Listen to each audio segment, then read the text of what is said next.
Welcome back नाज़रीन। Ababeel ballistic missile का कामयाब तजुर्बा यकीनन दिफाई एतबार से तो पाकिस्तान की टेक्नोलॉजी और डेटरेंस की सलाहियत बढ़ेगी, मगर इसकी और क्या खासियत है, इस पर बात करने के लिए हमारे साथ इस वक्त टेलीफोन लाइन पर मौजूद है ब्रिगेडियर रिटायर्ड फारूक हमीद। बहुत शुक्रिया। ये फरमाइएगा, इस अबाबील मिसाइल की खासियत क्या है? जी बिस्मिल्लाहिर्रहमानिर्रहीम, बहुत शुक्रिया। दरअसल इसकी वो टेक्नोलॉजी जो इस्तेमाल की गई है उसको कहा जाता है multiple independent re entry vehicle technology, जिसका सिंपल हमारे नाज़रीन के लिए बताने का तरीका ये है कि अगर एक जो हमारे पास बाकी जो लॉन्ग रेंज मिसाइल्स हैं वो एक न्यूक्लियर वॉरहेड कैरी कर सकते हैं, एक न्यूक्लियर बॉम्ब कैरी कर सकते हैं, लेकिन इस अबाबील मिसाइल में जिसकी रेंज 2200 किलोमीटर तक है, इस एक मिसाइल के अंदर आप जो समझें 6 न्यूक्लियर बॉम्ब भी हो सकते हैं, 8 भी हो सकते हैं। तो एक वक्त पे एक मिसाइल से आप कई न्यूक्लियर बॉम्ब आप डिफरेंट टारगेट्स के ऊपर एक वाइड एरिया पे आप ड्रॉप कर सकते हैं ना। ब्रिगेडियर साहब, इसकी जरूरत ब्रिगेडियर साहब क्यों पेश आई? डॉक्टर साहब, इसकी जरूरत इसलिए पेश आई क्योंकि इंडियंस अब बड़ा बोस्ट कर रहे हैं कि उनका जो मिसाइल डिफेंस सिस्टम है उसको वो आयरन डोम कहते हैं कि जनाब ये तो इसको तो आप डिफीट नहीं कर सकते हैं, जिसमें वो हाई लेवल इंटरसेप्शन करते हैं, यानी कि मिसाइल लॉन्च करते हैं जो एक हाई ऑल्टीट्यूड पे 60-70 किलोमीटर पे भी एक मिसाइल को इंटरसेप्ट कर सकते हैं, या लो लेवल पे 30 से 35 किलोमीटर की ऑल्टीट्यूड पे भी इंटरसेप्ट कर सकते हैं। ब्रिगेडियर साहब, ये कहीं सिलसिला खत्म भी होगा या हम बनाते जाएंगे मिसाइल? आप कह रहे हैं कि 8 या 10 चलें, ये मान लीजिए कि 12 जो है हम उसके ऊपर मिसाइल वो बॉम्ब्स लगा लेंगे, ये कहीं खत्म भी होना है सिलसिला या नहीं? और डेटरेंस होती क्या है? नहीं, अब देखिए यादव साहब, जो हमारी जो मिनिमम क्रेडिबल डेटरेंस है वो तो हमने अचीव कर ली हुई है, तो फिर और ये जो है और कुछ ये रिसोर्सेज ये मुफ्त में तो आते नहीं हैं। नहीं, वो आपकी बात दुरुस्त है, पैसा बहुत लगता है। दुश्मन की ने कैपेबिलिटी डेवलप की है तो उस कैपेबिलिटी का हमारे पास भी जो रिस्पांस होना चाहिए ना, कि हम ये तो जितना हमारा एफर्ट है वो जाया तो नहीं जाना चाहिए। अब इंडियंस आर इन स्टेट। आप मुझे ये बता दें कितना एटम बॉम्ब आपके पास हो और डिलीवरी व्हीकल्स हो तो आप कहेंगे हाँ भाई हमने अपना मिनिमम डेटरेंस बना लिया है? यादव साहब, ये डिपेंड करता है कि दुश्मन की इंटेंशंस क्या है, दुश्मन की कैपेबिलिटी क्या है, उसके मुताबिक भी आपने डिटेरेंस को अपना एक थ्रेशोल्ड बनाना है। याद रखें कि आज से 2 हफ्ते पहले हमने एक बहुत बड़ी कामयाबी हासिल की जिसको हम कहते हैं सेकंड स्ट्राइक कैपेबिलिटी, कि अगर दुश्मन हम पर पहले हमला करता है, न्यूक्लियर अटैक करता है, तो हम सबमरीन से अंडर द सी हम न्यूक्लियर वेपन्स लॉन्च कर सकते हैं एज अ सेकंड स्ट्राइक। तो ब्रिगेडियर साहब क्या कहने, मैं तो इससे मरूब हो गया हूँ ये चीज़ें सुन के। मरीज जाते हैं अस्पताल, फर्शों पे जाके मर जाते हैं, हालत यहाँ पे गुर्बत की इतनी है। एटम बॉम्ब हमने बना लिया, बड़ा कारनामा किया, बहुत अच्छा किया, पर हम कोई डिसाइड कर लें कि इतना काफ़ी है, कोई हमने और हिंदुस्तान ने कोई जंग लड़नी है।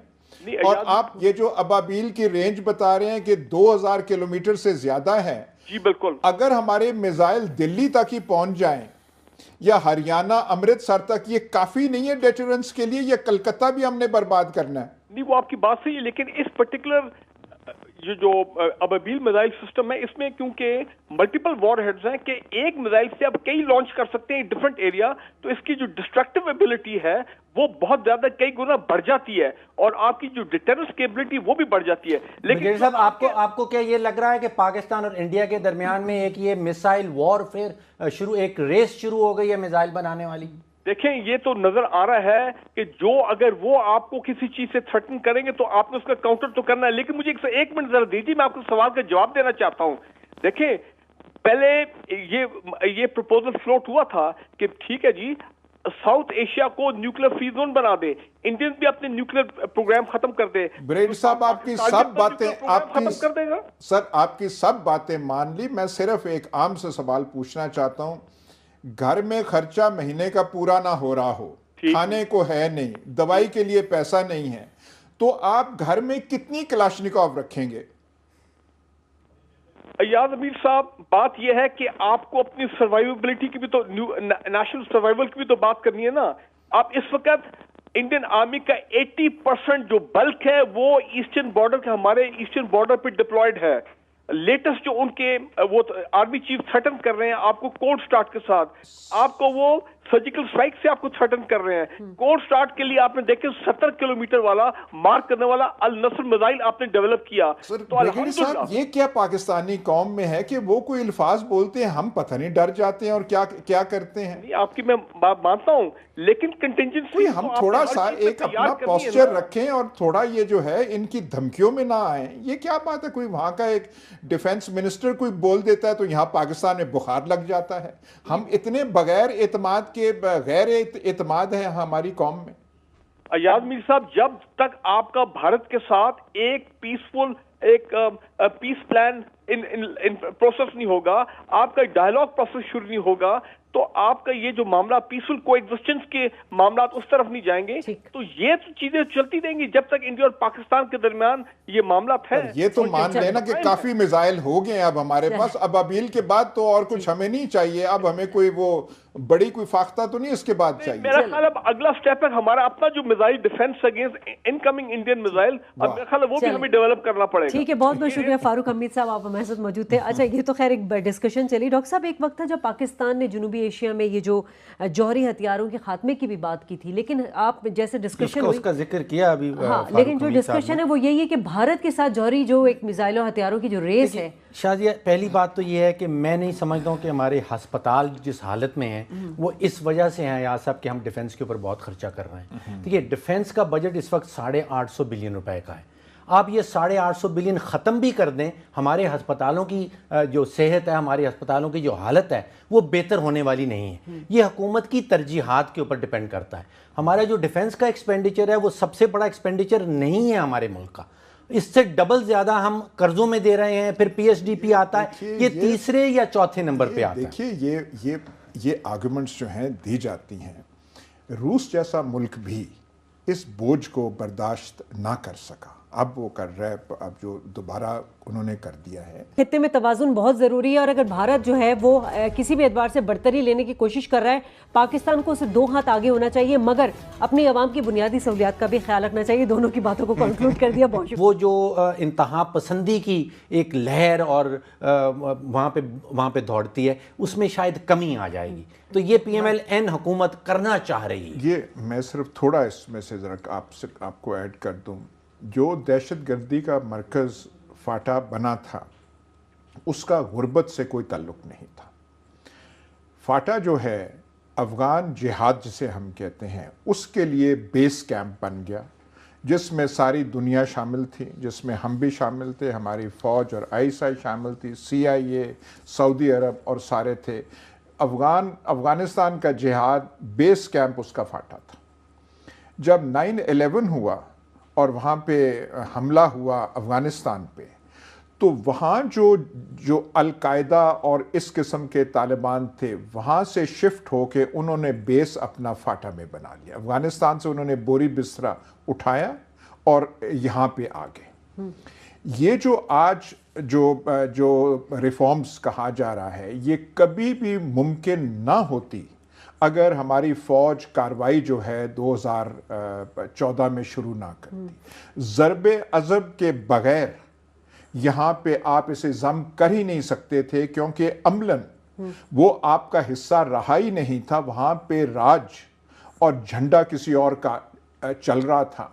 फ़ौज जो थी अपने ठिकानों में बैठी हुई थी, लेकिन वहाँ पे जो आप कह लें अथॉरिटी, हुकूमत, वो किसी और का था। और उन्होंने जो पुराने जो वहाँ पे निज़ाम था, जो मलकों के जो अंग्रेज़ों ने बनाया था, उसने बड़ा कामयाबी के साथ बहुत अरसे तक जो है वहाँ पे अमन और जो है स्टेबिलिटी वहाँ पे रखी थी। उससे अफ़गान जिहाद से पहले ये दहशत गर्दी का कभी मरकज़ नहीं था। यहाँ से लोग क्राइम करके, स्मगल करके, अगवा करके कभी ले जाते थे। मेरी मालूमात में थोड़ा सा इजाफा कर देगा। 1977 में गालिबन एक कमेटी बनी थी जिसे ज़िया आमरीत दौर में उसको ख़त्म कर दिया गया था। फिर वो जो फाटा है वो मरकज़ बना था जंगजुओं का। वो तो 79 में जब 78-79 में जब हमने ढोल पीटना शुरू किया, रूसी आए अफगानिस्तान में 79 में, लेकिन 78 में जब कू हुआ था काबुल में तो हमने ढंढोरा पीटना शुरू कर दिया कि आइए आइए, इस्लाम खतरे में है, अफगानिस्तान खतरे में है, पता नहीं क्या कुछ खतरे में है। तो वहाँ से सारे अफगानी यहाँ पे आए जो पनागज़ीन थे, उन्होंने बड़े बड़े अड्डे अपने वहाँ कायम किए और यहाँ पे एक जो जंगी जो है जिहाद का जो हेडक्वार्टर है उसको बना दिया गया। अब जो यहाँ पे जम करने की बात हो रही है, जो अच्छी चीज है, जो पॉजिटिव चीज है, उसको होना चाहिए। कई बड़े अरसे से हो रही है, लेकिन उसको शायद होना चाहिए। लेकिन अगर फौजी कार्रवाई ना होती, ज़रब अज़ब ना होती, तो आप इसे कभी जम नहीं कर सकते। मैं नहीं समझता हूं कि जो रूस के खिलाफ जिहाद लड़ा गया था उसको हम 9/11 और करंट डे फाटा से कंपेयर करें। उस वक्त जो लोग लड़े थे वो अब अपने 60s और 70s में पहुंच गए हैं। ये वो लोग नहीं हैं जो उस वक्त जिहाद लड़े थे। और चीज अब ये नई दूसरी नस्ल आ चुकी हुई है यहाँ पे, और एक बहुत बड़ा अगर किसी सोसाइटी में आप इंसाफ नहीं देते तो वहां पे दहशतगर्द तंजीमें जो हैं वो उठाती हैं। एफसीआर या इंसाफ से कोई ताल्लुक नहीं है, गुर्बत से भी ताल्लुक बनता है। अयाज साहब, गुर्बत से भी नहीं ताल्लुक। देखिए, इस वक्त फाटा के रहने वाले 40 लाख लोग, उनके पास कोई जरिया माश नहीं है सर। गुर्बत तो बकरा मंडी पिंडी में भी है, या वो दहशतगर्द तंजीम ज्वाइन कर लें, I9 के स्लम्स में भी या वो स्मगलिंग कर लें। ना सर, ये नहीं। उनके पास, यहाँ पे लोगों के पास जरिया माश निकलता है। आप कोई और नौकरी कर सकते हैं, अपने खानदान को पाल सकते हैं। जियोपॉलिटिकल फैक्टर्स को तो आप ना करें ना। ये गुर्बत की वजह से यहाँ से नहीं हुआ। जब अफगानिस्तान जिहाद का ये ठिकाना और बेस कैंप बना था, यहाँ पे जो है हेरोइन ट्रैफिकिंग भी आ गई, यहाँ पे कलाशनिकोव भी आ गई, यहाँ पे आर्म्स डंप्स भी आ गए, और पूरा अफगानिस्तान में हमले जो होते थे इस इलाके को बेस बना के बाकायदा रहा थे। ये आप 70s और 80s की बात कर रहे हैं। मैं कह रहा हूँ मिलिटराइज 2016 हो गया था, मिलिटराइज हो गया था। वो वाली नस्ल जो है या मर चुकी है या 70 साल से ज्यादा बूढ़ी हो चुकी है। आप कौन सी 2016 की बात करें? 2014 तक हमारी फौजी कॉन्वॉय वहां नहीं जा सकते थे। हमारे जो पहले मुशर्रफ साहब के ज़माने में पहली बटालियंस इन्फेंट्री गई थी, वो तो उन्होंने या मार दिया था या कब्जा कर लिया था। एक बहुत बड़ी वजह यह है कि हमने उस इलाके को अलग रखा। हमने उस इलाके को पाकिस्तान, जो बाकी पाकिस्तान है, उसके अंदर जम नहीं किया। मैं कह रहा हूँ ये जो ट्राइबल एरिया है, इससे पहले वो शायद हमसे भी ज्यादा पैट्रियोटिक था। आपको जो कश्मीर का हिस्सा आप कहते हैं पाकिस्तान का है, वो इन ट्राइबल्स की वजह से था।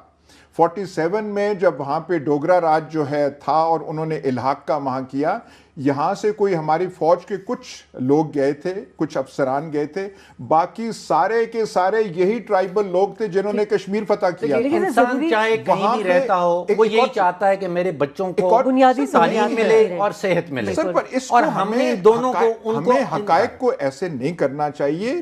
वो जो है फाटा के लोग जो हैं, कारोबार सारा पाकिस्तान में करते थे, लेकिन उनसे ज्यादा पाकिस्तानी जो है कोई नहीं था होता। वो अब इस सारी आलमी सियासत का और लोकल सियासत का शिकार हुए। यहां जिहाद के जब ये आग लगी तो फिर ये खराब हुआ। अब जो है वक्त आगे जा चुका है, पानी आगे बह चुका है, उसको हिस्सा बनना चाहिए। अब ठीक है। पिछले 10-15 सालों से ये बात हो रही है फाटा इस्लाहात के ऊपर, और ये हमारे नेशनल एक्शन प्लान का एक हिस्सा भी था। नेशनल एक्शन प्लान तब बना जब फौज ने कार्रवाई की। उससे पहले ना कुछ वहां पे कार्रवाई थी, ना फौज जा सकती थी, ना कोई सिविलियन जा सकता था, ना कोई नेशनल एक्शन प्लान। फौज 2004 से कार्रवाइयां कर रही है। ये आखिरी कार्रवाई थी ज़रब अज़ब वाली। 2004 से हमारी फौज जो है किसी न किसी एजेंसी में लगी हुई। फैसला कुन जो है सर, देखिए जो जब ये ज़रब अज़ब आखिरी कह लीजिए आप, आखिरी ये था। ज़रब अज़ब से पहले तालिबान का TTP का हेडक्वार्टर जो है वहाँ पे शुमाली वजीरिस्तान पे था। शुमाली वजीरिस्तान के गांव जो थे उनमें सबको पता था होता, यहाँ पे उज़्बेक रह रहे हैं, यहाँ पे अरब रह रहे हैं, यहाँ पे चेचन रह रहे हैं, लेकिन कोई कार्रवाई नहीं करता था। कार्रवाई यहाँ से जो अगवा ऑपरेशंस हो चुके हैं इलाका जाके, डिसाइसिव जो था, डिसाइसिव जो था वो यही ठीक है, था। वो डिसाइसिव सर, डिसाइसिव इंतजामी उमूर में क्या अवामी राय और तजवीज़ शामिल की गई हैं? वो चाहते हैं कि वो KPK में जम हो जाए? इन्होंने बहुत सारे जो पढ़े लिखे लोग हैं वहाँ के, बहुत सारे अखबार में लेते हैं। आज काश हम वो अयाज वज़ीर जो है साबका फॉरेन सर्विस के वो अफसर रह चुके हैं, वो इस पे बहुत लिखते हैं अखबारों में। आज हम उनकी राय पता कर लेते हैं। जो पढ़े लिखे लोग हैं वो तो चाहते हैं कि पाकिस्तान में जम। मेरा मौक़िफ़ ये है कि सारे शहरी वहाँ के चाहते हैं कि वो पाकिस्तान में जम हो जाए, क्योंकि बुनियादी ज़रूरियात हर इंसान चाहता है कि मेरा बच्चा पढ़ जाए और मुझे सेहत की सहूलियात मिल जाएं। ये चीज़ें हर शहरी चाहेगा, वो चाहेगा, लेकिन जो पढ़ना और वो सेहत वाला है वो तो हम जो हैं हम भी उसको रोते हैं। यहाँ भी नहीं पूरा हुआ। हमारे बराबर तो पाकिस्तानी जो मसाइल हैं वो वहाँ भी वहाँ पहुँच जाएंगे।